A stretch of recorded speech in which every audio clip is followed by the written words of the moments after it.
Life is not promised. Tomorrow may never show up.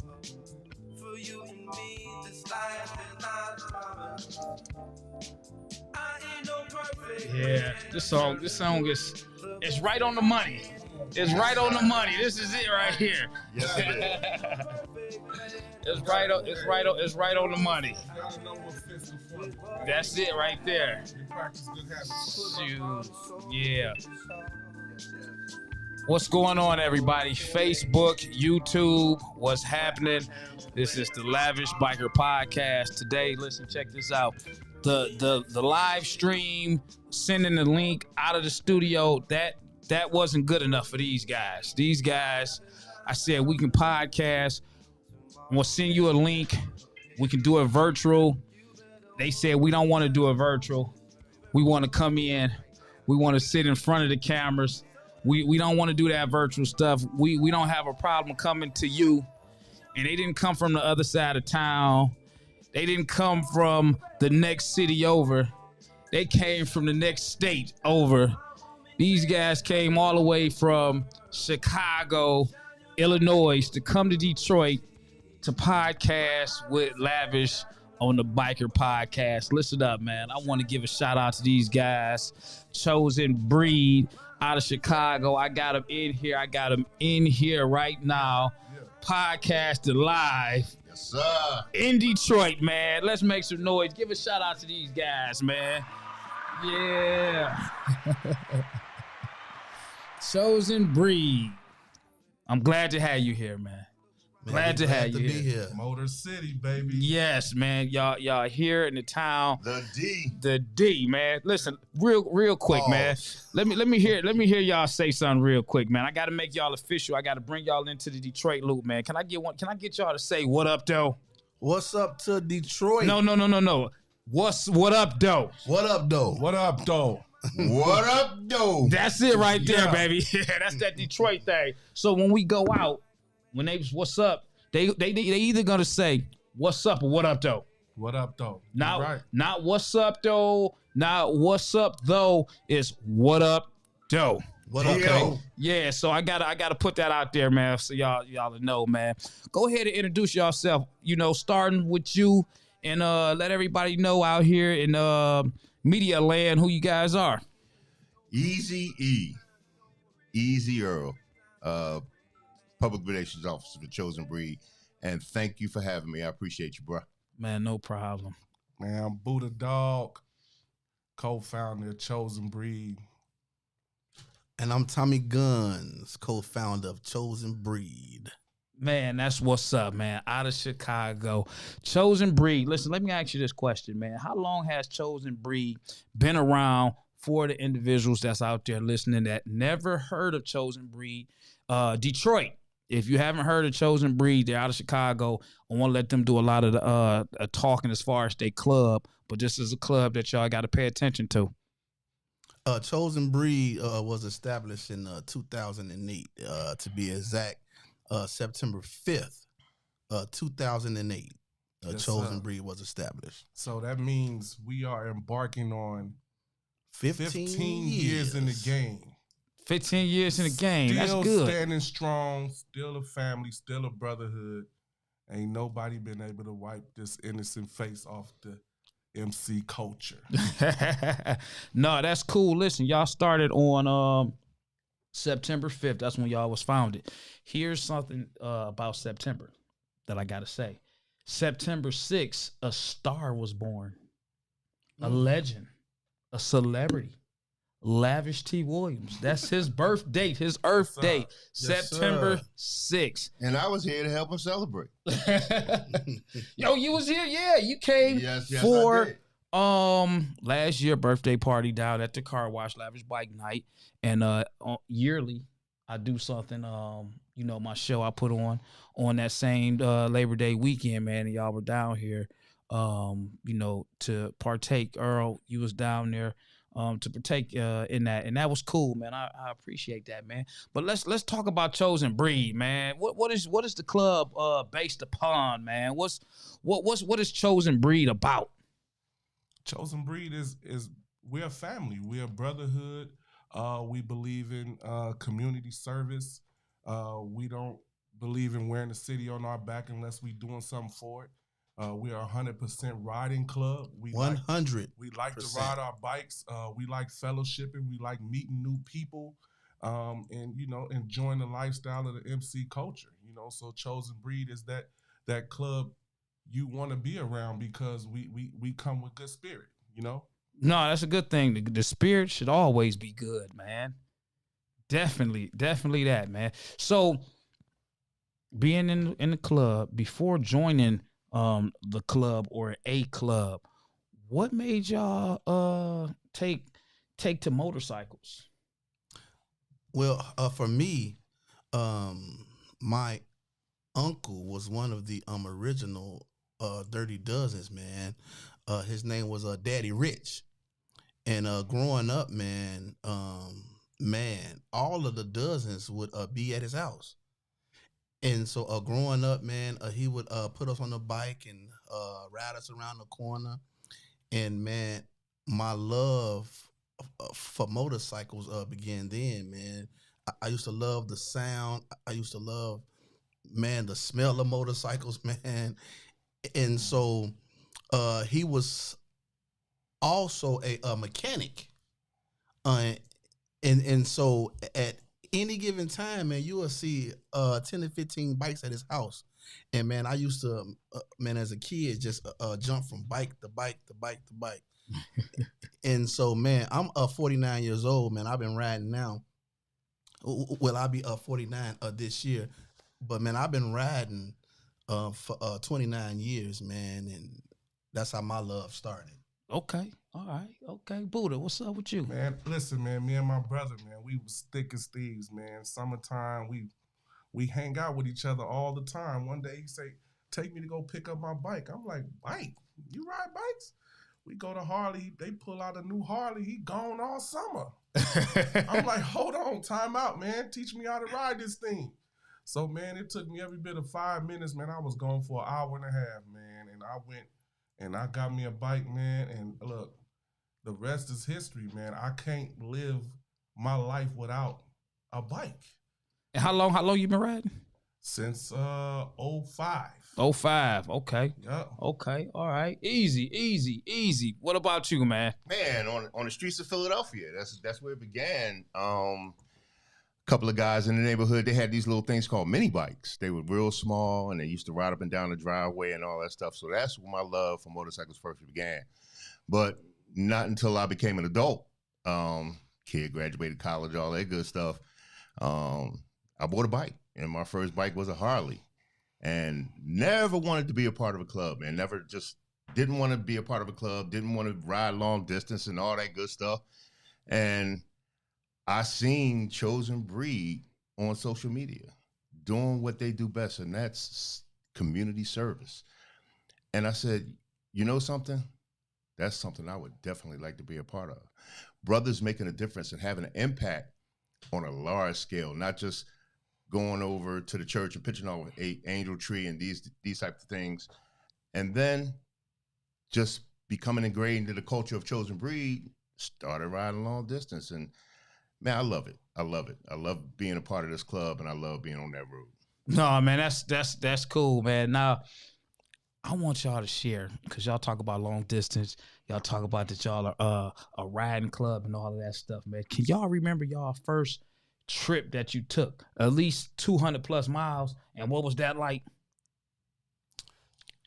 Well, for me, man, I've been riding for a minute. So my first trip was to Myrtle Beach, and we rode our sport bikes there, man. Oh, man, you was doing some real riding. Yeah, man. But I'll never do that again in life. I know that's right, because man, that was many years ago. But man, I love riding, man. Man, I love riding so much. Last year, man, alone, man, I did 34 states in one season.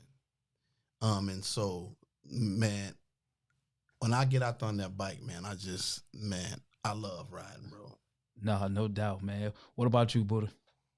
I think my first trip was Toledo. Toledo, we used to we linked up with a club. Shout out to Dirty Red. Yes, sir. Dirty Man, Red. Oh yeah, incredible. Dirty Yes, Red, sir. man. What's You know what I'm saying? happening? We used to go That out gotta be there, man. everywhere. Hospitality was bar none, and we just started hanging and fellowshipping, and then we just started playing in Toledo, Ohio, and Detroit's backyard, and once we started doing that, we like, okay, it's time to stretch it out some more, and so we just kept going and kept going. It's like, everything was about. It was about distance, and the distance was attached to the memories and the stories that you can tell along the way. So you can ride in the city and you can bop around, but you can't tell a story like you can tell on the highway. No doubt, no doubt. It was different. So I think we did it for the stories and the memories. Yeah, and, man. The near death experiences. It's just so much attached to the distance riding, to where you become addicted to it. You know what I'm saying? Man, my uncle, who is no longer with us, man, he said, like, man, you don't have a bro until you know how his feet smell. And I'm like, what? He was like, man, that means you've been on the highway, man. Y'all done shared rooms together, man. Y'all done shared meals together. He said, man, you don't have a bro, man, until you know how his feet smell. And that comes from traveling, bro. No, it definitely, man. Traveling, man, it's a wonderful feeling. Me personally, my first time, and I don't know if it's gonna differ from you, because you actually rode to Myrtle Beach from Chicago, and that's further than Detroit. When I was riding crotch rockets, man, we just did. At this time, the furthest trip that we would do from Detroit was Toledo. We'd go to Toledo and we'd mess around with the Incredibles, Dirty Red, and them, and some other clubs up there. And the biggest excitement at that time was the 75 stretch. We on rockets and everything was speed. So we'll get to Toledo. We'll hang out up there. Ohio players, some other clubs. Dirty V, my man, Dirty V. We'll go up there, and then on the way back, we'll blaze. We'll always try to see who can get back to the city the fastest and how quick. And it didn't matter at this time. This was before the laws was the way they are now, man. Running from the police on the motorcycle. If you get caught, it was just a ticket. Right, it was fun too. They send you to jail. they go to prison and all that. Man, they take your license if you're going over so many miles per hour. Right. So we used to blaze the highway back. And that was probably like the furthest a lot of us on Crotch Rockets Road at that time. It wasn't about pounding the highway. Mm-hmm. So we were all local. And then when I joined my club, we had to actually ride. And they were forewarned, like, breakout coming, we had to ride, and we going here, blah, blah, blah. But before that, I took a ride on a crotch rocket to Cincinnati. First time going that far. And I'm like, man, we ride, but we don't ride like going nowhere. It's like unheard of. If we take our bike somewhere, we put it on the truck, going there, man. And the first time I rode that far, man, when I got to like Findlay, I was ready to turn around. I'm like, man, I'm hunched down on this motorcycle. I'm like, man, we still got a long way to go, man. It was the worst ride ever. And then like 3 weeks later, I had to do it all over again on the crotch rocket to Cincinnati for a breakout. Man, it was horrible, man. Now I remember that, the worst thing ever. But then getting on the Harley Davidson. Totally different ride. And I enjoyed it. I think that a lot of people, and I'm not going to say it's facts, I think that as time changed, trends changed. You went from the crotch rockets to, from crotch rockets to speeding. Crotch rockets with racing with swing arms. Then you had the Harleys with the music. And then you had the guys that was going further on the Harleys. And then now it's just a big old gumbo, depending on what fits you. Right. If you're a racer, sound guy, custom guy. And, everybody's about riding now, man, which is extremely cool and good. And as you stated, you're a riding club, man. What does a riding club mean to Chosen Breed? It's so easy to forget about easy. You ain't asked me my first long distance. Is it? Okay. It's so easy. No, we got to get on that, man. Hey, what's your long? look, Yeah, we got to talk man, about so that because he my- was my waiting, man. first- My apologies on that. Yeah. My apologies on that. My first longest was Kansas City, from Chicago to Kansas City, and with my club brother Wes, and went down there, hooked up with Hawk, who was with Egyptian Cobras, but he's now with Next Level, and we went to their fish fry and had a great time. But as Tommy said, you don't have a brother until you put those miles in with them, and so we had some mechanical breakdowns on the way. So in St. Charles, Missouri, one of my bros' bike went down. So we spent 3 hours sitting at the Harley Davidson waiting for his bike to get fixed. Wasn't nobody moving. But we had a great week. Great weekend with Chosen Breed that weekend. And it was 8 hours to Kansas City, 8 hours back. My longest ride ever, my first long ride ever. And I wanted it to be epic. So we chose Kansas City and we had a great time. Hey, and big shout out to Wes, man. Wes is one of our members who has done all 50 states, man. Wes did all 48, the 48. And then Wes rode to Alaska. Alaska, and then he flew to Hawaii and rented a bike and rode the whole Big Island thing. So He's definitely a man, pounder. shout out to Wes, man. That dude's a rider. Yeah, Man, Yes, he is. and he Wes has- is a beast. He has his protege. His son just joined our club, Yeah. and now he's pounding the highway. Yeah. My young nephew, Prolific. So, like, we are very versatile in this club. Yeah. So, like, We got actually 3 father and son duos in our club. Oh man, that's And- cool. Oh, yeah. And man, hey, that's a beautiful thing, man. We got 3 father and sons. We got Wes and Prolific. We got your boy G and Pops. it's my young gunner right there. You know it. And we got Kurt Dog and Kurt Dog and C Dog. Yep. So we got 3, man. Man, that's amazing, man. What kind of route now? Are y'all a big club, still growing club? What kind of what size club are you guys as right now? Man, we don't do the numbers game, but we are a family club, man. I ain't finna throw out numbers, but we got a nice amount of people, man. But we are one of those clubs that don't care about numbers. Quality is what we care about, not quantity. We don't want members over here. We want brothers and we want sisters, man, over here, man. This is a male club, man, now, but man, our women, if you see a woman with Chosen Breed colors on, she is the wife of a member. We only have 3 women that are not wives, but they been with the club since the beginning of the club, and all 3 of those women ride motorcycles as well. And so Chosen Breed, man, we have 9 members that started the club with us that we call the Divine 9, and that's myself, Tommy Guns, that's Buddha Dog, that's Minister, Big Al, that's my man 40, may he rest in peace, that's D Weave, that's Miss Guns, who is my wife, and that's Star and Black Diva, man. Those are the original 9 members of Chosen Breed MC, man. Okay, now starting Chosen Breed, every city got their politics and everything, and whatever happened, whatever worked out, you guys got your club going.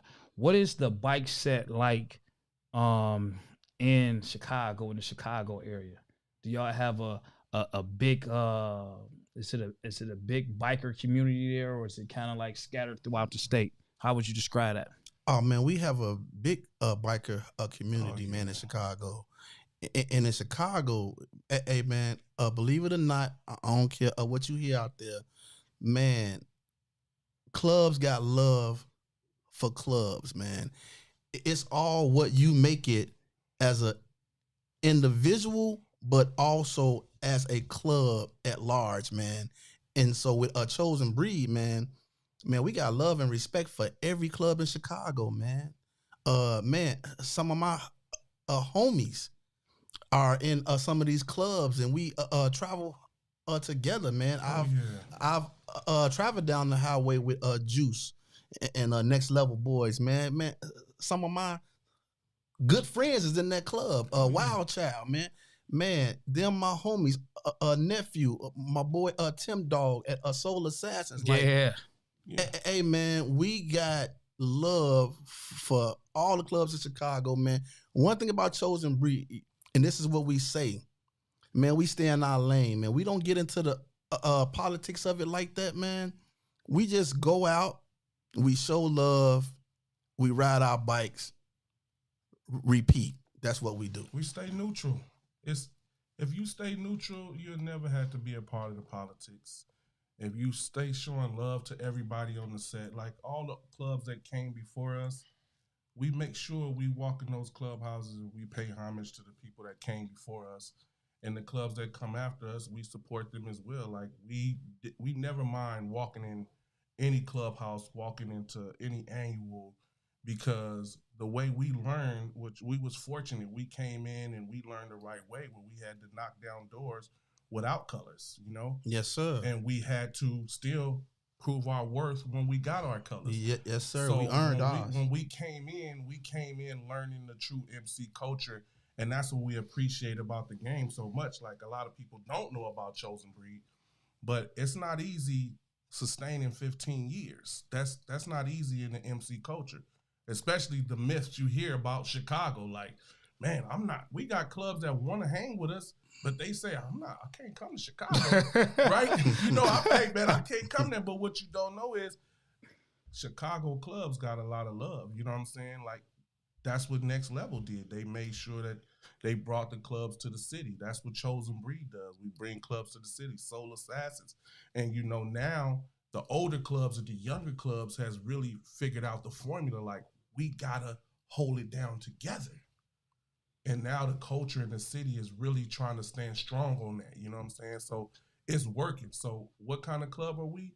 We are a club that have no limitations when it comes to hanging and partying with everybody. Yeah, man. We show everybody love, man. Big big shout out to the older clubs, man. Yeah. The Generals of Chicago, man. My first road trip as an MC was with Hog Posse, man. Rest in peace. Hoppo, man. He took us on the road. Man, my first road trip as an MC was with him, man. And so, hey, man, we got nothing but love, man. And we're a little bit different. And that's how we even started the club, man. I met Buddha. My daughter is now 29 years old. She was in the 5th grade, and he was her dean. So that lets you know. Hold on. He was her dean. Hold on. Let me read. I'm just saying. So you were the dean of school. Yeah. Hey, don't get it twisted. We some educated brothers around. Oh here. yeah. Yeah. No, that's the stereotype that I want to speak on. Yeah. Because one, I tell people this all the time. That's not bikers. When they hear bikers, motorcycle club, I'm in my colors, the narrative is always, I heard about y'all, or I heard about this. But it was just funny when he said dean, is because when you look at an individual, people will stereotype you. Yeah. Before getting to know you. And what I tell people when I speak on the motorcycle world, the bike culture, is, hey, you can't judge us by what you see. This is our hobby. This is something that we enjoy doing. But on the flip side, we still professional people and got careers just like anybody else. This is just a lifestyle that we choose to live, and everything that got to do with motorcycle clubs is not like what you see in the movie, because they translate motorcycle clubs to it's a biker gang. You know, it's a bike gang or whatnot. So and I correct people every time they say that to me. Oh, you in a biker gang? I said, nah, but I'm in a biker club. Yeah, it's a big difference, man. So I'm glad that you said that, Dean, because people that's listening, I'm hoping that as they listen to the podcast, they start to really pay attention to the bikers that I interviewed that's on the show, to say, hey, well, you know what? It's a lot more to being a biker than what I thought. I thought these were just bummy, dingy guys that just wore black and they just did bad things. Yeah, man. 70% of our club are business owners. Myself, I own a real estate company, my wife and I, and a construction company, man. And so, man, we have daycare providers. We have truckers who own their own trucking companies. Man, we have guys that work in IT, that build servers, all type of stuff in Trolls and Breed, man. Caterers. We got everything, man. And so, yeah, that's how me and this dude met. I used to bring my daughter to school on my motorcycle, man. And he said, man, I'm going to get me a bike. And I said, man, when you get one, let me know, man, and we'll ride. So next thing I know, he was, man, I got a bike. And we started riding, man. And we was riding all over the city. And it was a group of us, man. Those 9 individuals who I named, man. We was riding all over the city together. And we started to get, those questions. Hey, man, y'all want to join the club? Man, come over here, man, and join this club. And we had a lot of clubs like, hey, man, won't y'all come and join? Respectable clubs, too. Man, respectable really clubs. Yeah. Still got love for them to this day. Yeah. So, man, we looked into some of them clubs. Some were MC clubs and some were just riding clubs.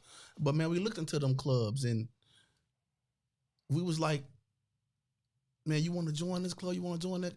And we really did not find a club that fit us and what we stood for and what we wanted to do. So I was like, man, let's start our own. Man, I talked to Buddha, like, man, let's just start our own, man, and let's do our own thing. And, man, they was like, okay, let's do it. And that's how it started. That's how it started.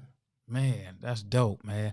Let me tell you how and I can have Easy share the story on how I met him and found out more about the club. I want to say, and it's been just almost a year, because it was just last year, June, when y'all was down in Memphis. And the way that y'all pulled up, man, at Tiger Lane, man, y'all came as a club, y'all rode, y'all were tight in the pack. And that was like, wow, when y'all came through, man, everybody was uniform.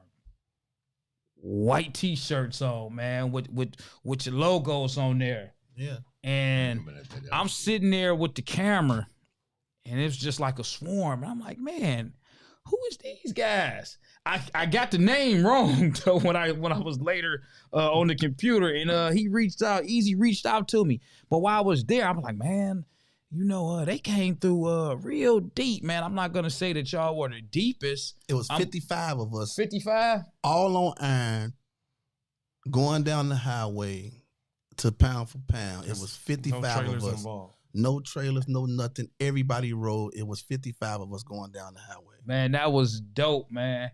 I don't know who else was there in numbers, but as far as what I seen as one unit coming through there as a club, it was you guys, man. And I said, dang man, there's a lot of them guys. And it's just funny how you never know who's paying attention to what. Right. And for Easy to locate me, keep in mind I'm just there for the event, but I'm also doing my video thing. And for him to locate me and we chatted, briefly back and forth right after that. And then for me to come to Chicago and he reached out to me from that visit to Chicago, after Easy reached out to me, man, it was like we was locked in ever since. Oh yeah. We was locked in ever since, man. But I want to let you go ahead and speak on that, how that came about. You know what, Memphis? Shout out to Pound for Pound. Yes, sir. Shout out to Pound for Pound for mentioning Chosen Breed and how we came down there. We really enjoyed ourselves and a legendary club. Pound for Pound. Come on. 4 years in a row. They never let us down. Yeah, absolutely. Yes, sir. My man Black Moses over there. I'm going to shout him out. Yeah. My man Black Moses. Bubba. And I'm coming to see you again this year, man. Yes, sir. Posted a picture on Facebook and Lavish came back. Ooh, they came down hard Tiger Lane. You know what I'm saying? Came down hard Tiger Lane. So you came up for Next Level's annual. Yep. And Nope. That was the time before I came up for a sound competition. Before the annual. You're it was right. It was a sound competition. You're absolutely right. So I reached out to you. I said, "You here?" And I said, and you said, "Yeah, I'm here, but I'm getting ready to roll out." It was the next day. Yep. And I said, "Well, we'll link up." And then you came back a couple of weeks later for Next Level's annual, and I reached out to you, and just so happened you were staying around the corner from my house. So yeah. I said, man, I got to link up with Lavish. And, he shouted us out real big. I really appreciated it.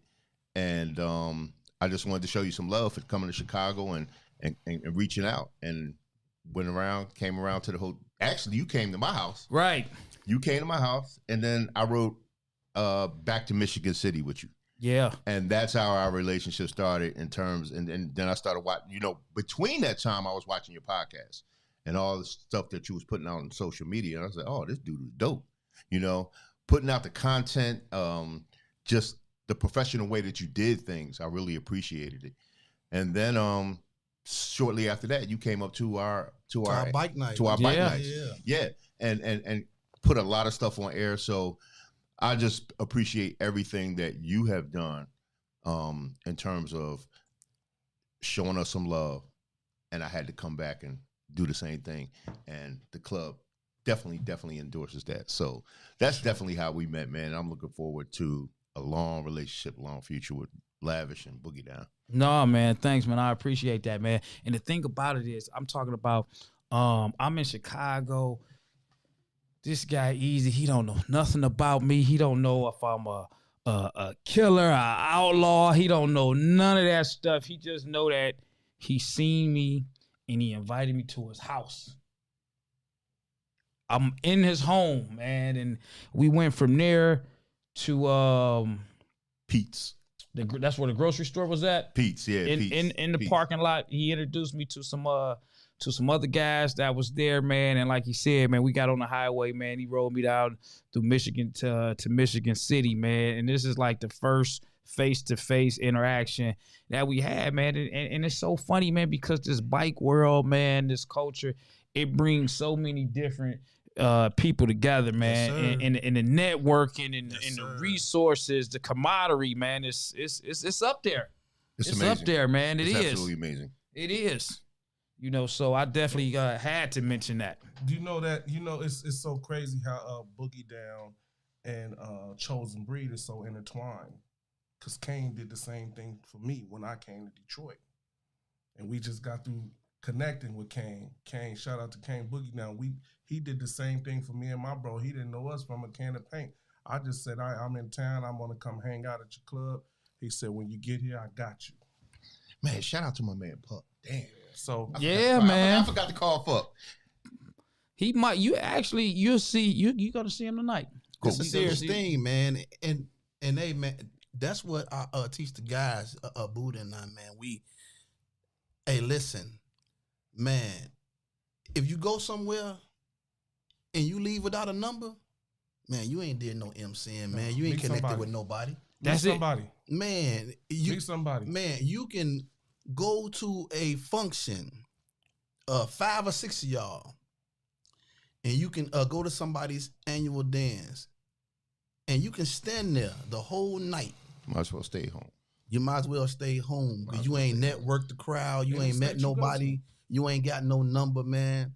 Man, we teach the people, man. If you're a sergeant at arms, man, hey, look for them patches and meet another sergeant at arms and get his number. Yeah, no, I'm the same way. I believe in that. I'm a firm believer in that. And then also, what people have to realize is that chosen breed might come to a club. But if chosen breed don't make any noise, don't say anything, don't speak up, don't introduce themselves, nobody paid attention to even notice you was there. So when people throw these parties and they expect people to come, no one was paying attention to you because you wasn't making yourself visual. Presentation is everything. And you know what, man? That's it. Everything. And you know what, man? I'm glad you said that too because, you know, we got caught up in the beginning with, oh, we got to go here, we got to go there because we want them to come back to us. Then we just looked at some things, man, and we just revamped some things, man. And the last time we did annuals every year was, we stopped at number 10. And we said, man, we're not finna do this every year no more, man. So now, man, we do ours every 5 years. So the last one was at 10. This year is 15. We gonna do one. Then we'll do another one at 20 and another one at 25. Man, doing What's that date, Tommy? What's that date on the annual? July the 27th through the 29th in Chicago. You can look us up at Chosen Breed MC on Facebook. But yeah, man. that was your plug. Hey, we're gonna have a good time, man. That man, Thursday you got night. Black Moses chiming in on here. What's happening? Man, pound for pound. Yes, sir. Yes, sir. Pound for pound, baby.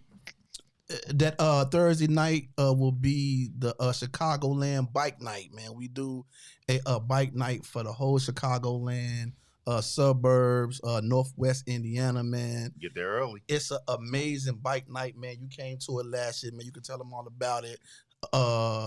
Friday night, we doing a meet and greet, man. A Chosen Breed.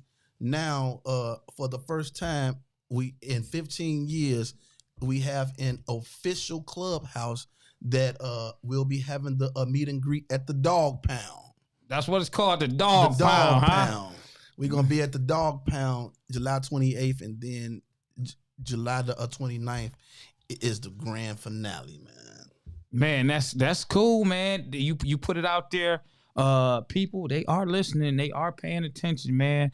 Chosen Breed has a clubhouse now. Yes, so sir. when they open it up, 3,100 square feet. 3,100 square feet, man. That's a decent size right there. Yes, that's a decent size right there. Let me ask you this, man, because you got clubs that have clubhouses and you have clubs that don't. And I asked them, you know, why? And people have different reasons.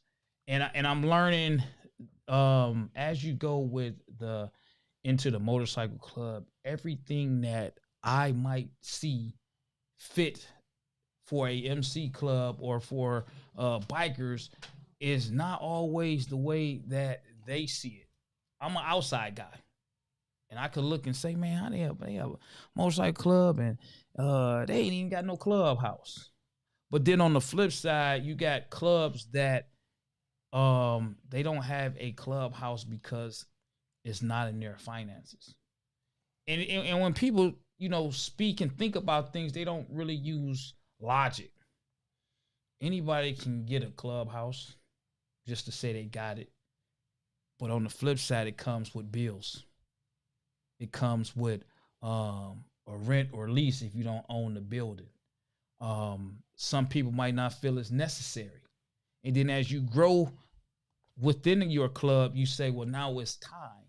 What made you guys want to get a clubhouse now versus not having one before?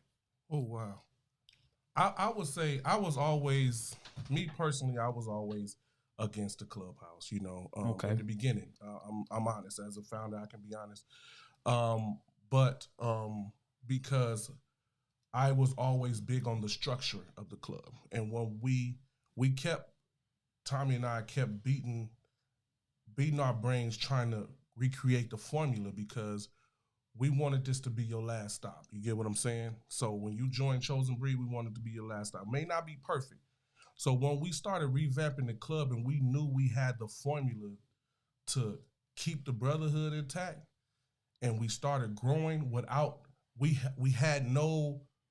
didn't recruit. We don't recruit. We don't recruit. So when we didn't recruit and the members came to us and we said, okay, we got to slow the process down, tighten it up a little more. And once we got these members, we had nowhere to go to fellowship. We started what we call breaking bread. Okay. And so breaking bread, what we would do is we would fellowship at each person's house, would just open their house up, and we would do the brats and the beers and the socializing. And so when we kept moving around, it came to the point to where we're too big. We need to get a clubhouse. And so once we knew we had the brotherhood intact, the formula intact, the finances intact, now it's time to give the members that, invested in this club somewhere they can call home. And so that's where we got to this point. But if you don't have that club in order, you should not get it, because it's going to fall. It's going to fall. The brotherhood has to be tight. And you can never rely on nobody else to pay those bills but your members. And so that's the thing, man. Everything is in due season, man. We believe in seasons, and sometimes when you do things out of season, it don't work. And so we wasn't, that a club that had to have a clubhouse. No. We cared about the family aspect of the club, man. It was breaking breads. The brotherhood, man. It was breaking breads. The sisterhood, you know what I'm saying, man. Our wives, man. Our kids. Like, your son becomes my nephew. Your daughter becomes my niece, man. And so, we worked on that, man. And it just got to the point now that, hey, man, we need our own spot. And we want it to be ready mentally, physically, and financially, man, because a clubhouse, it's a lot of work, man. It takes dedication. It takes money. And we wanted to do it. We welcome the community to come. We welcome the community to come. But we wanted to be in a position that if the community don't come, we still can keep our doors open, because the membership can handle the financial responsibility. No, that makes a lot of sense. So if anybody else come in and support, that's a bonus. Mm-hmm. That's a bonus to us. But we are in a position where the membership, we can handle all the bills that come with it. No, you said more than a mouthful on that, because I'm not sure how many people actually look at it like that and think about it like that. I've seen clubs that rushed out and got clubhouses. I'm sure that you've seen clubs that go from clubhouse to clubhouse. The clubhouse, 1 minute they got it, the next few months they looking for another clubhouse. They don't have it because they didn't factor in that it costs. It was great to say we have a clubhouse, but as members, we can't sustain the financial part of this clubhouse. And we got to think about, hey, when we don't have a special party, when people aren't coming out, when bike season is in and nobody wants to come in, how can we fund this building? Absolutely. These bills. So, that was great, man. I mean, you said nothing but truth from my standpoint. The way that I feel about it. You gotta be thankful for the body of your club, because, you know, due pen members, a due pen member with a voice and an opinion is going to sustain longevity in your club. So our body of the club, it was a no-brainer. They all agreed. They ready. Oh, man, they're excited. They ready. They excited. You know what I'm saying? You know, with that body being in agreements, you know it's going to be successful. And because we are a 70% of our club are entrepreneurs, we doing it.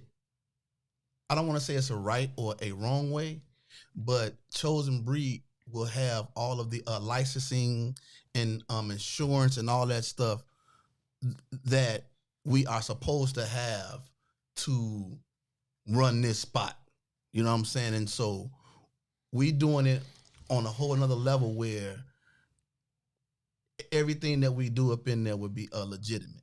That's what you know what I'm saying? It's not underground, that we will have the licensing, the insurances and all that stuff. We will have those things, man. Okay. So let me speak on Chicago and law enforcement up there with the motorcycles. How do law enforcement treat the bike community? Because I only can speak for me, some of my city, the way that I feel and what I see it. Detroit is a city that's coming back. It's a lot of bouncing around, gentrification, and places that we used to freely hang out at, enjoy, have fun at. We seem to be getting pushed away. You go here, they pushing us away. We go here, they pushing us away. What is that like in your neck of the woods? Do y'all experience any of those kind of problems at all? Let me speak on that since I'm the only one here at the table that was born and raised in Chicago.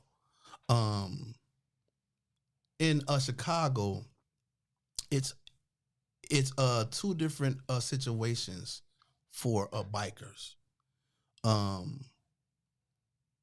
Independent riders, bikers, mostly the crotch rocket individuals. They see it through one lens. MCs in Chicago, motorcycle clubs in Chicago, we see it through a different lens. The law enforcement there recognize the vest, and they understand that we police ourselves. They understand that there is a underground rule of respect. And so, man, we got some clubs that has been in their houses as long as I can remember. And the police don't bother them because they understand the underground rule of how the MC culture respects one another and police ourselves versus the independent riders that may be popping woolies up and down the block and, you know, speeding and doing all that. If you are a MC, you not doing all that, man, in front of nobody, a clubhouse. Well, that's disrespect. Even outside the clubhouse, like we had a strip, and I'm sure every major city, you got car and bike enthusiasts, people that's into that kind of stuff. Right. That's their thing. You know, we want to go to the strip. We make our own strip. We want to go to the park. We want to hang out where everybody gets together. Because here we got people that don't go to MC clubs. Mm-hmm. We got car people that don't have clubhouses because they just have cars. But the Strip is that neutral place where everybody comes. And then they split off at the end of the night or whatever, and some go here, some go there. But we're getting chased away from the strips, the parks. Let me say this: Chicago there's been no got rid of that. Being in education and being in this world, you know, you're able to talk to a lot of youngsters and you're able to see them in their culture. The difference is, like, when I came in, there was strips that people would blend the bikes, the cars. But when you incorporate that violence in those areas, then you pretty much putting police in a situation where they have to restrict you from hanging in certain areas to keep the violence down, because something is bound to happen. Even if you're just having fun, you hit somebody else's car because you're dragging, that's a fight. That's a situation. So they shut those major areas down so that they can, you know, eliminate it. So we do get pushed out. But let me ask you this question, though. We do get pushed out. But let me ask you this question. And you're going to say, yeah, you're right. When we were going to those areas like Stony Island and, you know, we was doing all that stuff, were we going as civilians or as MCs? We was going as civilians. Right. And see, that's my point. In Chicago, the structure of it is different. Separated. The culture is to answer separated. Your question, the culture is separated. The civilians do their thing on bikes, and the MCs do their things on bikes. The MCs don't hang out where the civilians hang out in the car clubs and all that stuff. We have our own community, and we do our own thing, and our quote unquote strip is this person clubhouse, that person clubhouse, because every day of the week somebody is doing something. Monday, Tuesday, Wednesday, Thursday, Friday, Saturday, Sunday, you can hit a set and you can kick it. And then when the warm weather comes, you have all the different events that the Rikers may take over a parking lot or a shopping center, and you have something going on literally every week. And the community is involved. The police are involved. There's escorts and all different types of things. So Chicago definitely has a landscape that is unusual to other areas. I would say the most neutral area that you've seen, I mean, that you can relate to, Lavish, is actually our bike night. That's when you'll catch the bikers, the MC culture, civilians, you know, you'll catch the everybody blacks, there. the whites. That's probably the most neutral place you'll get. And again, like, that's Chicago. I mean, it's a city that's, you know, undefined on the do's and don'ts. When's that bike night? July 27th? Yes, sir. Okay. At Chi-Town Harley Davidson, July 27th. In Tinley Park. From 6 to 10 p.m. That's Chi-Town Harley Davidson. That's their shameless plug. Right. Vendors, get your money ready. Yeah, no, see in Detroit, we all kick it with each other. Independent riders, motorcycle clubs, social clubs. Because before a lot of these people were in clubs, we all rolled out together. Right. A lot of us remember. A lot of us way before the vest, way before the clubs. Me, I've been riding since 99. So I've been around for a long time. A lot of people didn't start riding until that 2005 or later. Then you had some, you know, that was riding, you know, back there. But we all came from somewhere together and then branched off into, you know, different clubs. So Detroit, we're like a gumbo with different people, because you can go to MC nowadays. Once say now, you can go to an MC club and you got everybody there. Independent riders, social clubs, MC guys, outlaw guys, and that's just how we operate. You got the scooters, you got the Rikers, the slingshots. It's just and that's big a beautiful unity. thing, man. It is. That what you saying. That's what Chosen Breed want to see. That's what you saying is a beautiful thing. But man, Chicago, where I was born and raised, and I understand both sides of it, the civilian side and the MC side. The MC side is structured. They have rules and regulations that everybody understand. We understand from the 1% to the 99%, the mom and pop club. We understand that structure. Chicago is a place that may be dangerous to intertwine the two, because these civilians from the block don't understand nor respect that structure. Okay. And so he may say the wrong thing to the wrong individual, and then there's a situation. So I respect my city for keeping it separate. Now you do have some civilians that support the MC culture, but you know them as well. You know what I'm saying? Because they've been coming around for a long time. They cool. They got friends out here, but they just don't want to join no club, but they be at everything. Okay. You have to know somebody in Chicago to go in the clubhouse. That's the traditional. That's your traditional way. way. That was how it was when I first But a lot came of people around. went away from that because they looking for the dollar. They looking for the crowd. They looking for that. And the safety is being at risk. So, but in Chicago, we're fortunate enough that MCs, you got to know somebody to walk up in that clubhouse. Like, you have to know who you with, who you know. You know, because it's a private club. So you got to know somebody to go entertain yourself in there. Okay.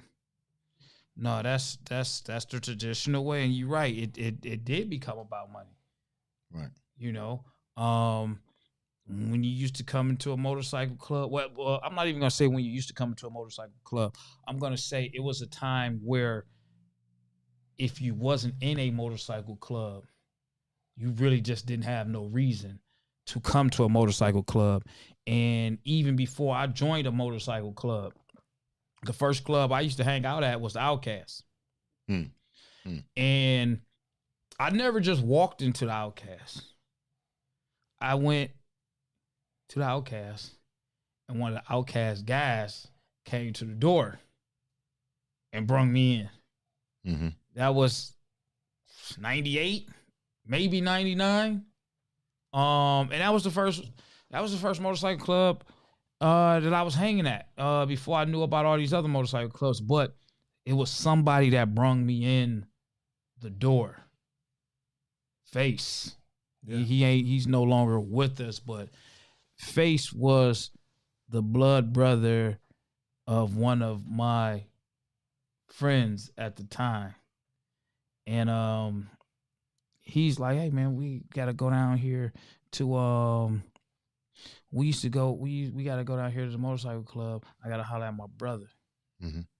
And me and him, we didn't know nothing about this motorcycle club stuff. We was sitting in there looking so fresh and new. And his brother came, he had fangs in his mouth. And man, it was, we clean guys, man. We well-dressed guys. We clean. And, I'm like, man, this your brother? And he like, yeah, man, this is my brother. We don't talk like that. But he be, he over there. He out there like that. And it was so cool, man, to have him be seen with him at that time. Because he introduced me to that world. And his brother is not a biker. I took to it. And it was like, oh, man. And hey man, let's go down here to the Outcast, man. Call your brother, see if you're here. See, man, I don't want to. No, we gotta go down there. Man, because I was hustling in the bike club. The guy, like I say, man, Outcast was the first club that I went to, man, and I went down there, man, with my boy and his brother. Fakes, man, and he put me up on a lot of stuff, man.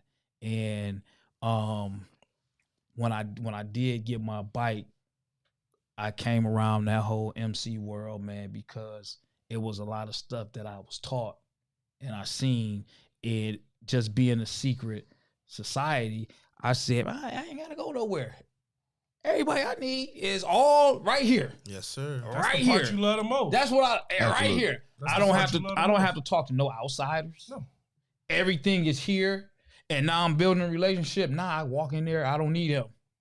Right. He already. Oh yeah, man, come on through. It was love back then. It's Household different now. name. It is. When Man. we first started Chosen Breed, we talk about this all the time, Guns and I. Man, we used to get the doors slammed in our face. Yes, sir. We didn't have no colors on. We just trying to be Chosen Breed. The only colors we had, no lie, it was one hat Guns used to wear. He went to the mall and got a Chosen Breed hat made. That's and it the say only MC, color. It just say Chosen Breed. We used to go, we like, yeah, we Chosen Breed. We just trying to learn, we just trying to become a MC culture. Like, who you know? Yeah, take it easy. Countless times. And we did this until they like, these dudes not going to stop. Like, these dudes, and then other people just walked us through the door. Like, Ballhead from FHO. Like, he was like, okay. FSU. He Yes, like, sir. FSU, he say, hey, man, I'm going to walk y'all through the door. I'm gonna introduce y'all to some people, and from there, then we learn some more people. Then they be like, okay, we see you gonna be. I'm gonna let people know where y'all going next. Oh, we going over to such and such. Okay, I'm gonna let them know y'all coming. We come to the door. Yeah, they told us Chosen Breed was gonna be coming. Then we start getting our foot in the door. But prior to that, if you didn't know nobody, take it easy. Man, you wasn't, man. Come on, man. You wasn't literally getting that door slammed in your face, man. Man, we were, bro. Listen to me, bro. Slamming the door and hey, take it easy, bro. See you later. Man. We would just look at each other like, all right, we'll try again tomorrow. But man, you know what I love too, man? Dragon. I love when we get new guys in the club that that has never MC before. Like, they ain't been in no other club, no none of that, man. They just been riding their bikes around the city. And man, when they join the club, man, when they prospecting, man, and we go to these different clubhouses, man, these guys be like, bro, man, I ride past here all the time. I never knew that it was a clubhouse here. Like, they see a whole new world, man, and they be just so amazed on the way it is, man. The MC culture is wonderful, man. It's amazing, man. I've met some brothers from all over the country, man. I've met some dudes in Chicago, man, that has, man, become my brothers from another mother. And we wear different patches, man. Mm-hmm. And man, when I tell you, I'm talking about these my dudes, like, they can come to my house. We go on vacation together, man, with our wives and stuff like that. Like, man, all because of this culture, man. All because of the culture. No, it definitely, like I said earlier, it definitely brings people together. Yeah, I mean, you got with any other group, you got your good and your bad, but you pick and choose who you flock with. I mean, the people that's closest to what you're into. Mm-hmm. And man, that relationship. I don't even say you pick and choose. For us, what we say is we just stay in our lane. We stay in our lane. We be who we are. And at first, man, when we started this thing, man, we began to mock, meaning we began to do what other clubs was doing. So, we were told certain things, and so, hey, man, and we was seeing certain things. So, man, we went all black all the time, and this and that, and we got to do this and we got to do that. You know what I'm saying? Because we got to, do this certain thing, man. And that was all fine and dandy, but that wasn't who we were. We vibrant. So we switched it up, man. We had a meeting. Me and this dude walked out of a clubhouse one day and we looked at each other. We was like, man, we got to be us, man. We have to be chosen breed, or we not gonna survive. We got to be us. If you want to wear your t-shirts and they red, blue, purple, yellow, if that's what you want to do, man, hey, man, that's what you do, man. We got to be who we are. And we start to blaze our own trail, man. And hey, man, we get some flack here and there from the beginning, but now, man, we don't care what nobody say, man. No, I mean that's the beauty of one, having your own club, building your club the way that you want it to be designed to fit you and your personality. People evolve. The whole bike world has evolved and changed. I'm on the fence because I came in at an early age. So by me coming in at an early age, I was up under the old heads that were already old at that time. Mm-hmm. As I grew, they grew as well in age, so they were still the old heads. So what happens, I started to become older, and then you have new people that come in. And every few years, everything changes. No different than you would from crotch rockets. Like, man, I'm never going to ride a Harley. That's an old man's bike. To everybody's on a cruiser. Harley, Indian, Victory, whatever your preference is. And when I say I'm like on the fence, it's because I still got a lot of old school biking stuff in me. I'm all black. But then when I'm on the civilian set, I wear what I want to wear. Mm-hmm. It's just I'm on that fence because I know, man, when I'm out at the park, when I'm out on the strip, when I'm doing stuff with motorcycle people, I'm in a different mindset. But then when I know I'm going over here to do MC stuff, I adjust to the traditional biker lifestyle. Same. I get it. And that's where it's at. And I understand when I listen to newer bikers, when they got the argument as far as, man, these old guys, man, they this and they that. I'm not gonna say I'm an old guy. I want to say I'm in between because I know where the newer people, I know where they stand at. They're not trying to hear what happened 30, 40 years ago. They're not living back then. Well, it's hard. It's hard because, the guidance, when you don't have nobody truly mentoring you and you feel like you can blaze your own trail, you don't have to listen to. If you get 10 guys that say, we'll do it your way, you ain't going to want to listen.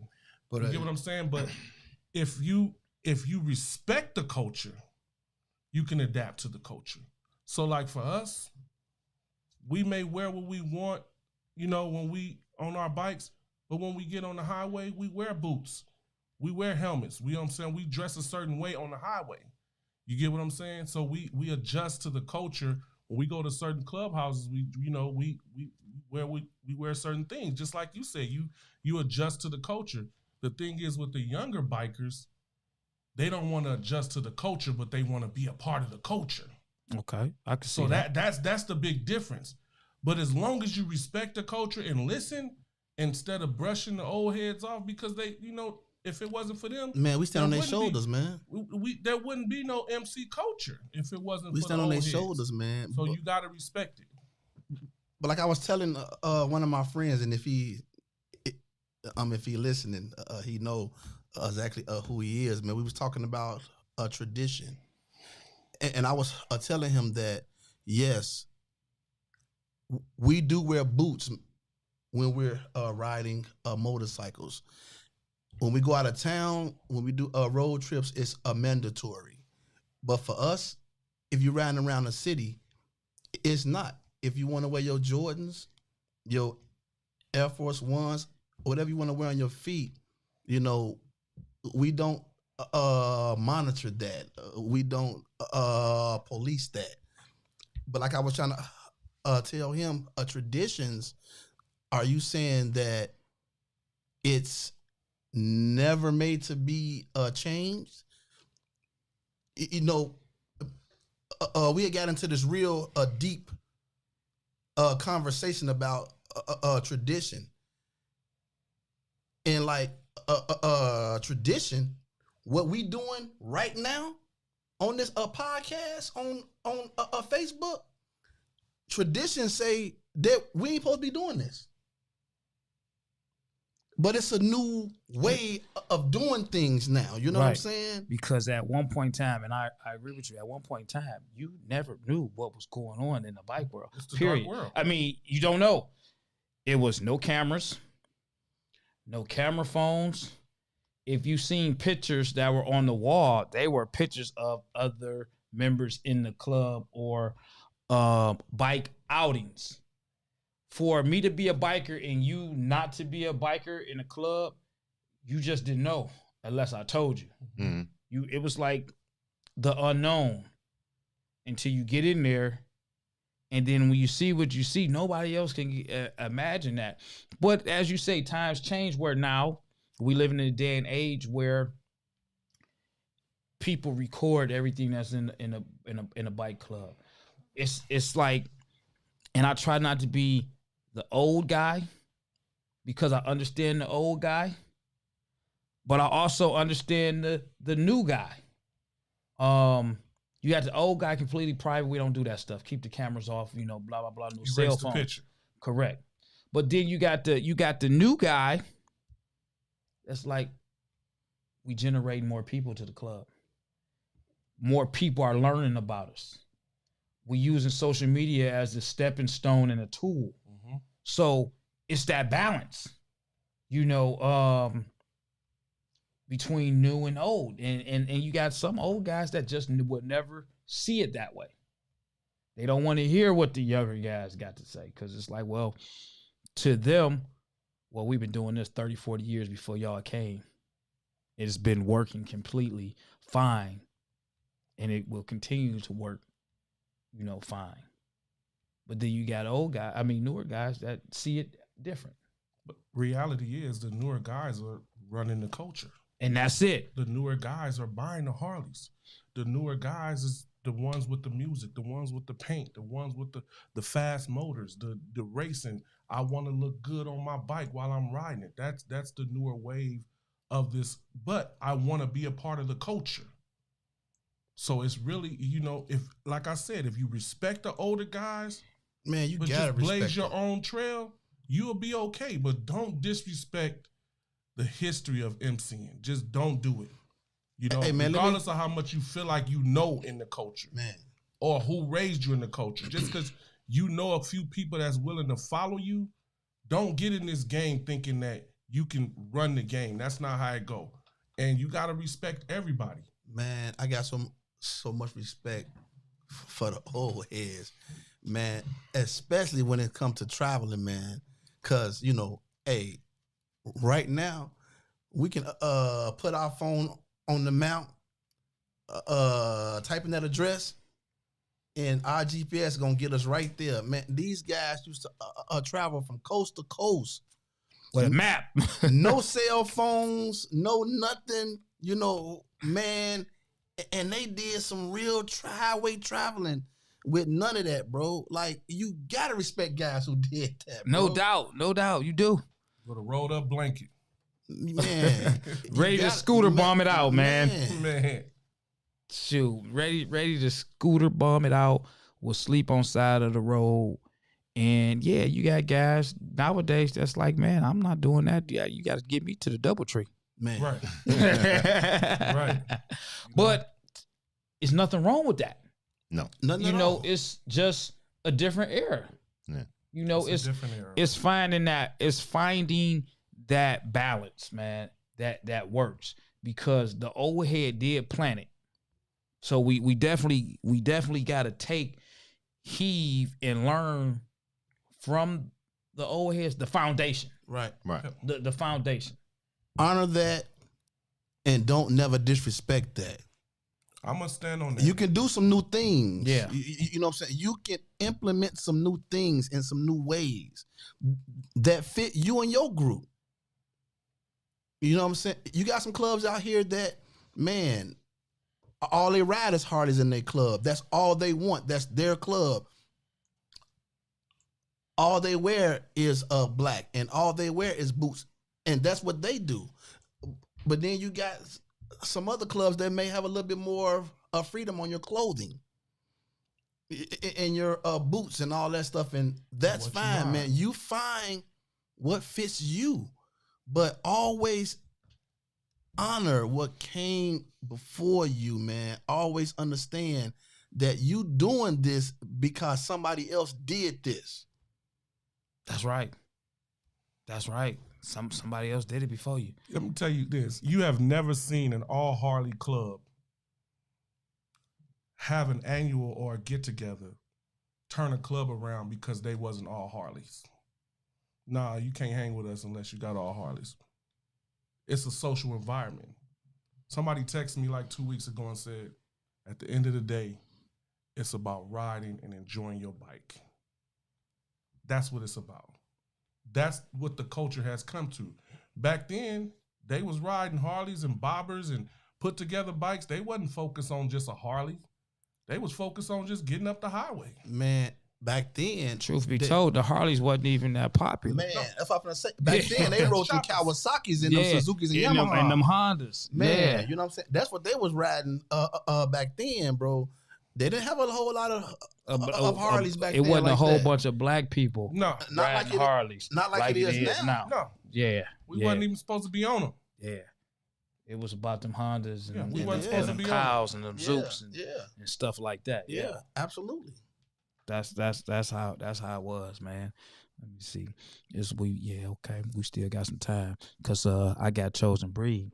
They going to hang out tonight at the Boogie Down Motorcycle Club. Hey, Kane, get me a drink ready. I'm coming. You said you gonna be there, Kane. We in the building. Yeah. So we got Chosen Breed. I don't drink, but hey, have me some water ready. I drink some water. You like me. I don't drink. Yeah, I don't drink, man. No. I don't drink. I don't smoke. But man, hey, I know how to have a good time with my water. Yeah. So listen up, Detroit, especially the ones that kick it with Chosen Breed. They here. They in town. They here. Hey, I'm sure that they made some calls. I'm sure they let some people know that they here. They will be at Boogie Down Motorcycle Club, 11829 Harper tonight. As the song say. Shout out to the ladies of the city of Detroit. Shout out to Angelic and the rest of the crew. Hopefully I'll see you later on tonight. Yeah. If y'all ain't doing nothing, stop by for a minute. I don't know how long they're gonna stay out because they do got other things that they could be doing. And whatnot, but stop by, show some love to them. I want to go into this. I want to speak on this. The next thing I want to talk about, man, because y'all made the internet, man. Y'all made the internet. I want to pull. I knew it was coming. Yeah, I knew it was yeah. We gotta talk about it, man. We gotta talk about it, man. First, I want to show this picture, man. With Tommy, man. There you go, man. What is this picture about right here?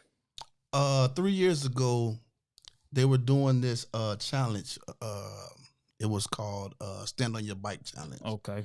That they were doing on Facebook, man. So I stood on my bike and did the challenge. Okay, you stood on your bike, you did the challenge. That's cool.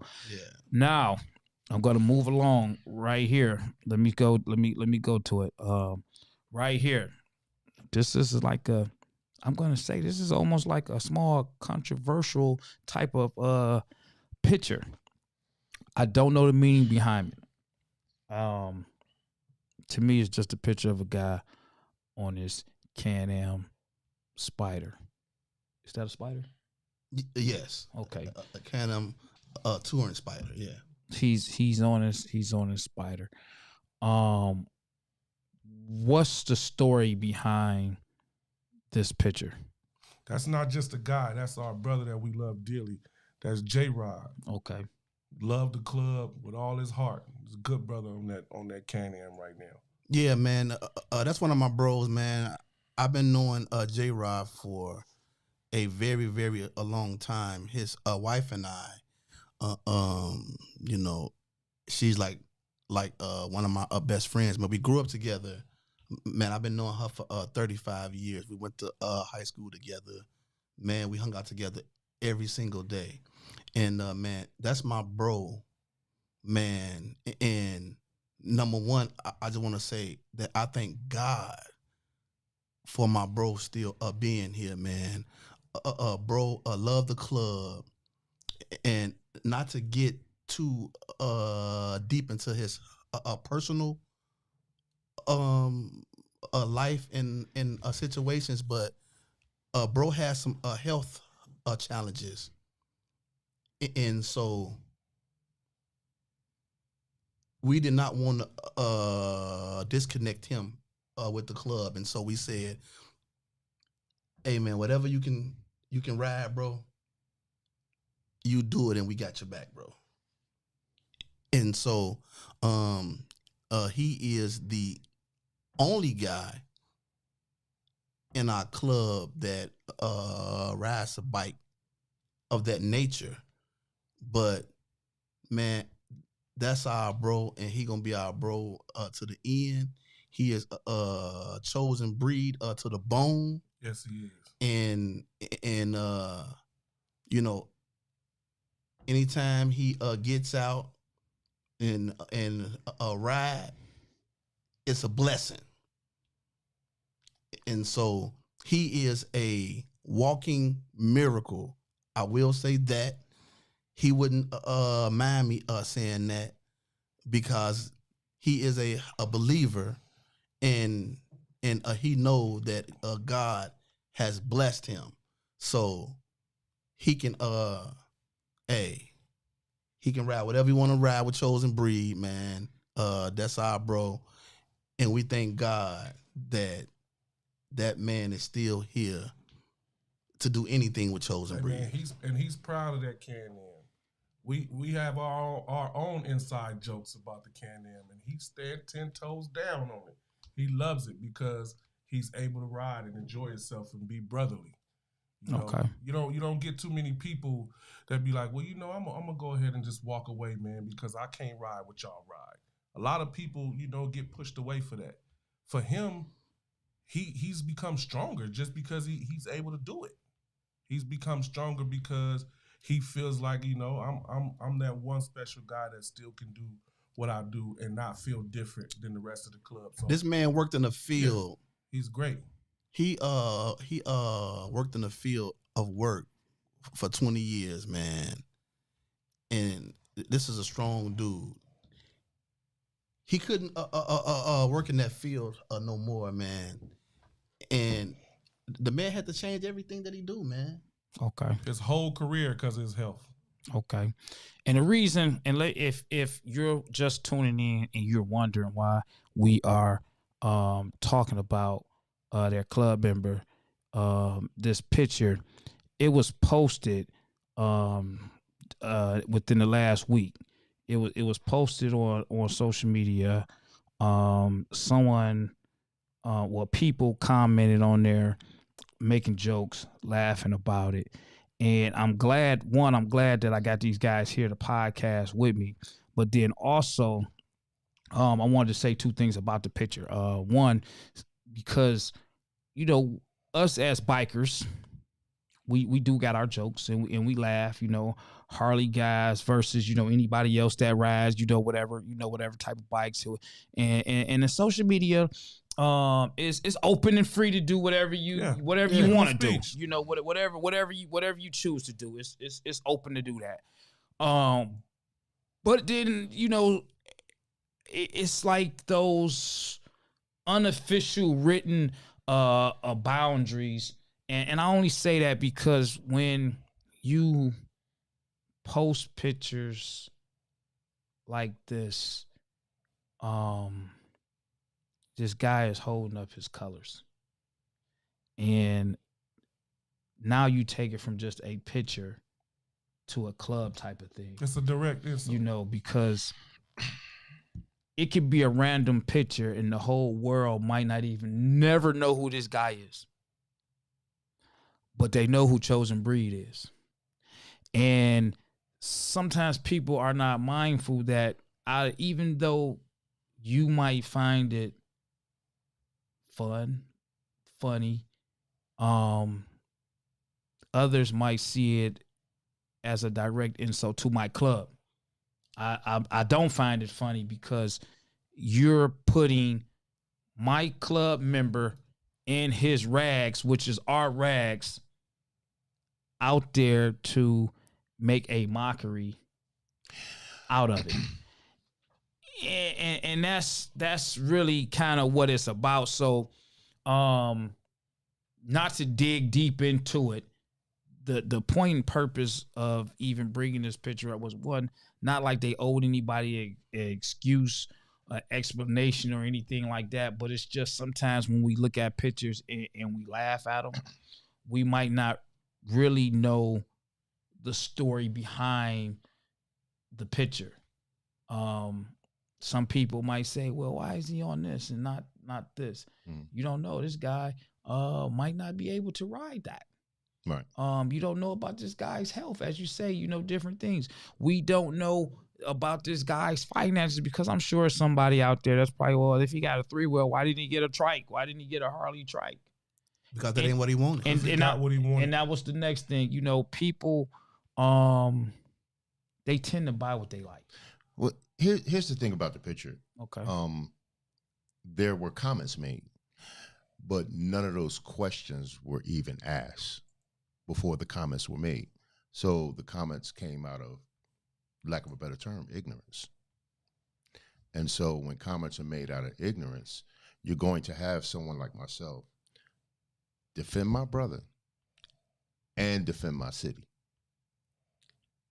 Oh, that's how they get down in Chicago and whatever the case may be. So there was a little bit of clarity given on who Chosen Breed is. We are a riding club. We are a 99% two-wheel motorcycle riding club. And regardless of the reasons why our brother has a 3-wheeler, he was allowed to stay in the club with that 3-wheeler, and we're going to defend him. And so, and we're going to defend our club and why we're here and why we do what we do for our communities. Ride where we ride. You're allowed to ride whatever you want, Chosen Breed. Doesn't just have to be Harley. Let's be clear. And we're going to defend our city. Let's be clear. Chosen Breed owes no explanation to nobody but Chosen Breed. Man. And we're not in competition with nobody. Chosen Breed versus Chosen Breed. That's one of our models we stand. We are in competition with ourselves because as long as we pushing ourselves, we're going to continue to be better. Man, that's it, man. We are in a competition. We're in competition with ourselves. Of who we were yesterday. That's it. That's it. So no explanations, no nothing. We are who we are unapologetically. Okay. And man, that's our bro. Period, man. Hey, as a founder, I'm proud to have him, man. He can stand up on the bike and take another picture, man. Hey, listen, people gonna say what they gonna say. I mean, man, it is what it is, man. They gonna read into the picture what they want to read into the picture. But we are every member of Chosen Breed owns a motorcycle. Nobody here has colors that do not have a motorcycle, man. I see a whole lot of clubs. Yeah, they may not have a 3-wheeler like my man, but I see a whole lot of clubs with no wheelers. Okay. You know, stand on that. You know, with maybe 40% of the club that ride. We are 100% riding club. But again, that ain't our business. That ain't our business. We don't get it other people's business. We don't care about none of that. We just care about what Chosen Breed doing. And we're gonna continue to get out here in this city. And if you got a club and y'all got good spirits and half of y'all got bikes, but y'all throw a good party, hey, that don't mean we not gonna come ride up with all our bikes and come hang out with you. It's about the fellowshipping. It's about the camaraderie. It's the world that we in, and we want to enjoy it to its maximum potential. So Yeah. With that being said, we don't even want to get into what people don't do. You know what I'm saying? Because it could definitely take us left. Yeah. We just want to get into what we do.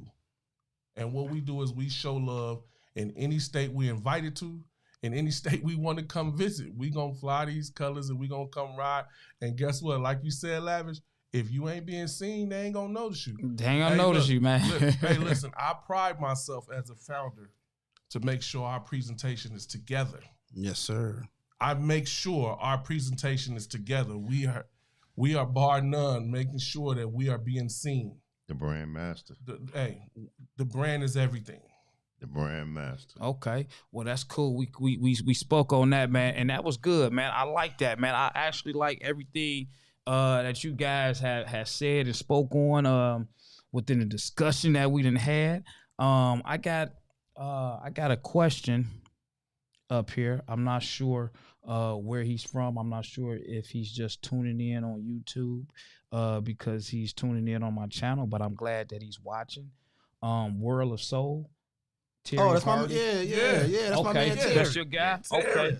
All right. Well, this is a question that he asked. He said, "How were you able to separate your club from the negative peer pressure that existed in the Chicago MC community from 2008 to now? And what changes have you seen over the years that made it better?" Wow, good question. Oh, that is a good question. So, we walk in our own light. We walk in our own light. So what we learned how to do is, the MC culture is very political. We know that, right? Hang with this club, don't hang with this club. When we got together and we sat in front of our members and we brought it to our leadership team, because we're founders, but we have presidents, vice presidents, we have a leadership team. We told them to focus on hanging with everybody. We're going to be a neutral party in this game. And to be a neutral party in this game, our light was able to shine bright, because they realized, like, regardless of what goes on in the city, Chosen Breed gonna fool with everybody. So even though we went through those test of times in Chicago where we had our ups and our downs, we remained the same. And we was able to focus on, so when we shut down the annuals, our goal was to focus on the brotherhood. So we didn't have to be a part of the political game. Because we was focused on the brotherhood, the family, the community service. We was able to rebuild our brand. Hey, let's not get into the annuals. Let's not get into this. Let's ride our bikes, meet new people, and focus on our brand. So when we came up with the formula to focus on our brand, it kept us relevant in the city and other states because we was never caught up in nothing that was going on the negative side. Man, we stay in our own lane. Man. Our lane was important to us. That's what we do. We stay in our own lane, man. We are built on a community service. We do a lot of community service. Chosen Breed has made history in Chicago and the surrounding suburbs with doing community service, man. We have a partner with, we are the first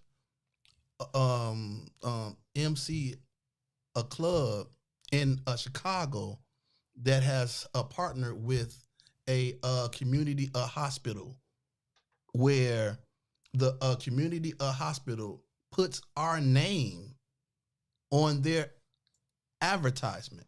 And mayors. We are the first MC club in Chicago that has a partner with one of the biggest charitable organizations in the country with Catholic charities. We are partners with Catholic charities. Man, no other MC club has done that. No. Chosen Breed has done that. They can't say they affiliated with high schools, middle schools, elementaries, homeless. We everywhere. We pride ourselves. We wear the city and we serve the city.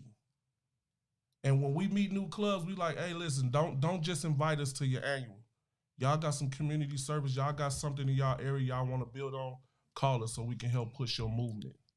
we have mayors of different suburbs and stuff that has wrote character letters for a chosen breed, saying that, man, this club has stood with me. They helped me campaign. They helped me get in office. This and that. Like, man, we pride ourselves off of community service. If you don't want to give back, if you don't want to do community service, then this is not the club for you. So to answer your question, we stayed in our lane and we continue to blaze our own trail, and we stay neutral, because that's the only way you're gonna survive, if you stay neutral. You know what I'm saying? Now, we ain't saying we the only club in the city who do community service. He said what we do though. They all do it. Oh yeah, man. These clubs we collaborate together. Right, they all do it. But I'm talking about Chosen Breed right now, and the things that we've done, and some of the barriers that we have broken with certain organizations, such as Catholic Charities. And again, that is one of the biggest charitable organizations in the country. And they partner with a Chosen Breed, and they put our name on their stuff. Okay. All right. Well, that's cool. Listen, we're going to go ahead and, because we can talk for hours, but we're going to go ahead and we're going to end this podcast shortly, because we got some biker stuff to do, which sir. Is, bouncing around the town for a second or whatnot. I do want to mention this, September 1st to the 3rd, the Lavish Biker Bash, man. Listen, Chosen Breed, they are here for the event. Y'all check it out. There go the flyer. There go the information right there, man. September 1st to the 3rd. It's a 3-day weekend. You can look on the flyer, go to my page or whatnot. And okay, look at that. Hotel booked. They got the hotel booked. That's what I'm talking about, man. Hotel already booked. Hotel booked for the Lavish Biker Day, the Lavish Biker Bash weekend. It's the 1st to the 3rd. We got a meet and greet. We got a day party that Saturday, a night party. We got sound competition. We got a farewell breakfast that Sunday. I mean, it's going to be a dope weekend. Looking for any and everybody out there, all different people that's riding motorcycles, to scooters, to spiders, to Vanderhaals, to slingshots. Name them all, yeah, bro. all of them, man. Come on out there. All Victories. is welcome to Lavish Bike Night. That's it. That's right. Bring yourself. It's going to be a great time. And it's also something that's going on up here in the Midwest, in Detroit. One of the biggest things that we seem to have, and I don't know, I can't speak for Chicago. I'm only going to speak for Detroit. And Detroiters, see, Detroit, we put on, man. When we go out of town, we don't come as a club. We come as a whole city. Yeah. I can't speak for other places because, like I say, I'm not from there. And I use this platform to talk about it, because we go there and we go there and we go there.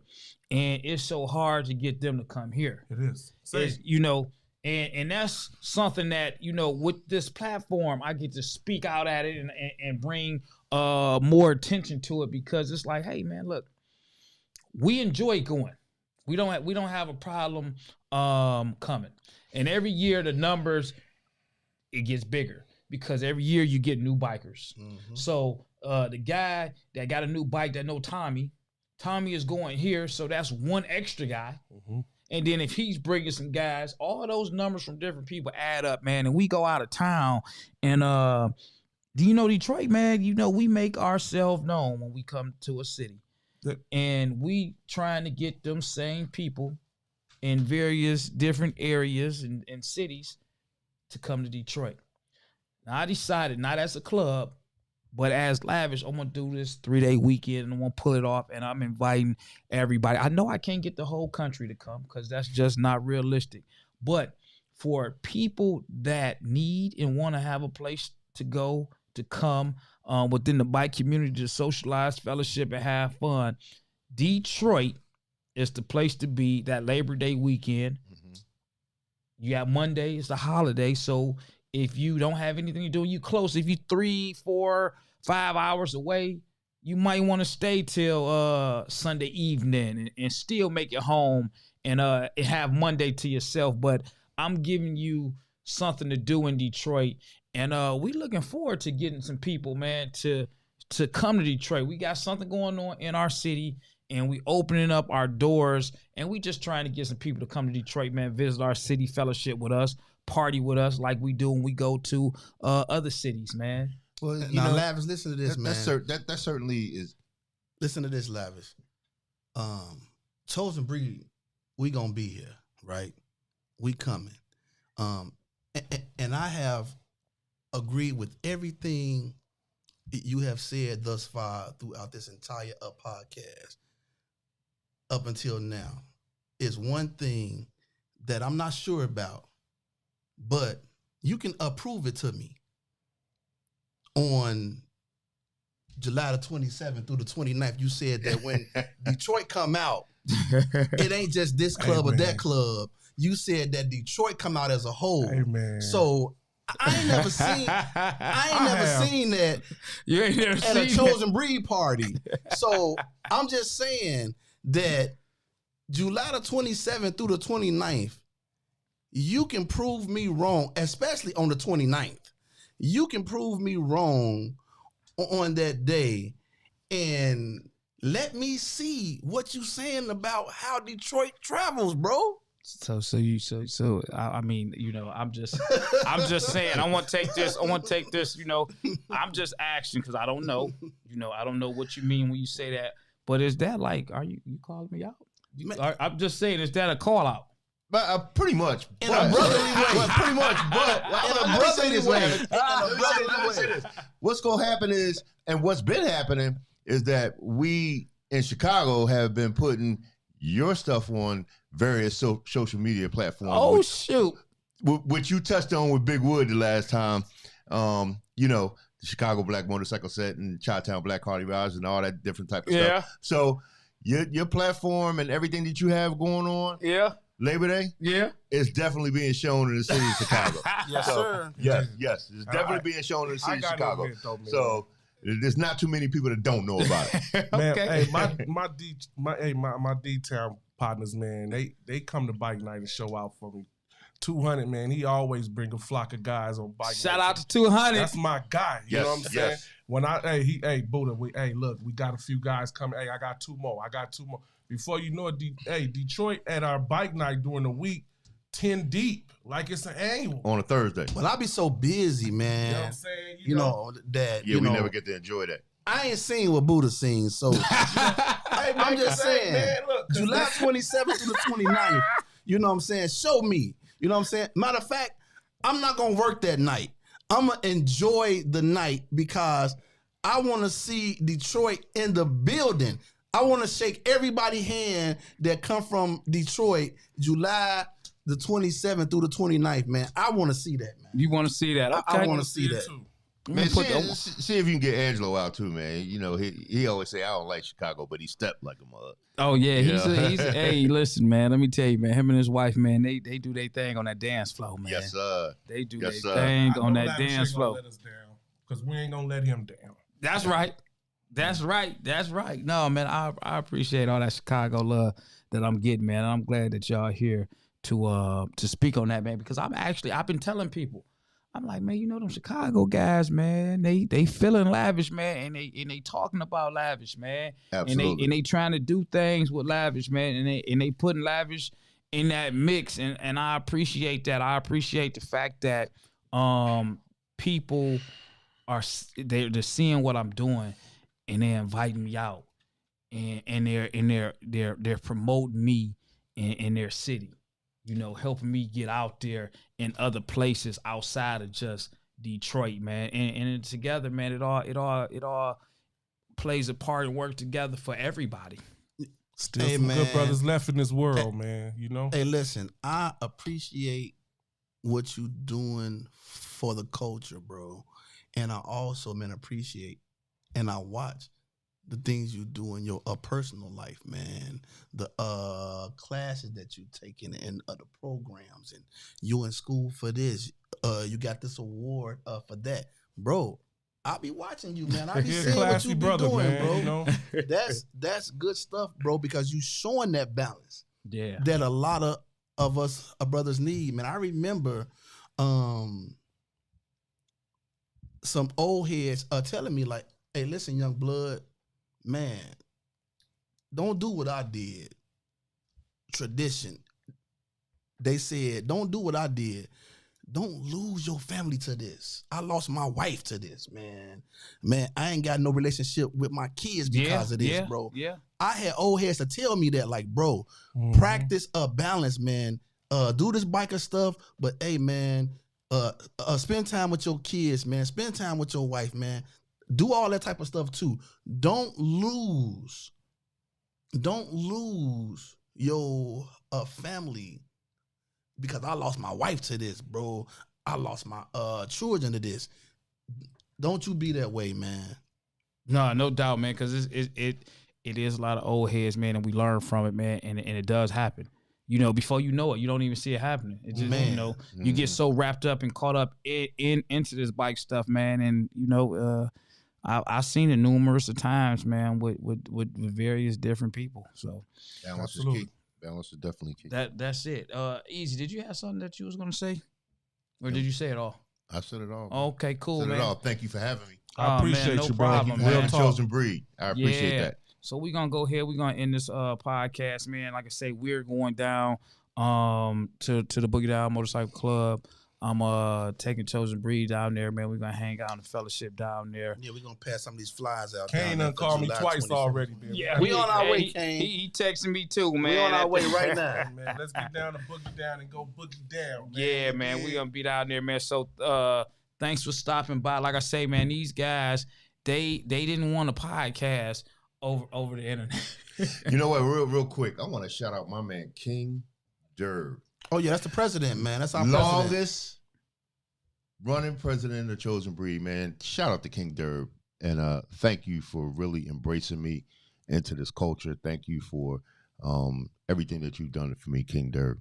We appreciate you, bro. Tommy Guns, I know you got something to say about your brother. Oh, King Derb is my man, man. I helped raise the guy in life itself and in the motorcycle culture, man. Hey, man, listen, that's my blood brother, man. That's my biological brother. And hey, man, when listen, I'm gonna say this: when Chosen Breed needed him the most,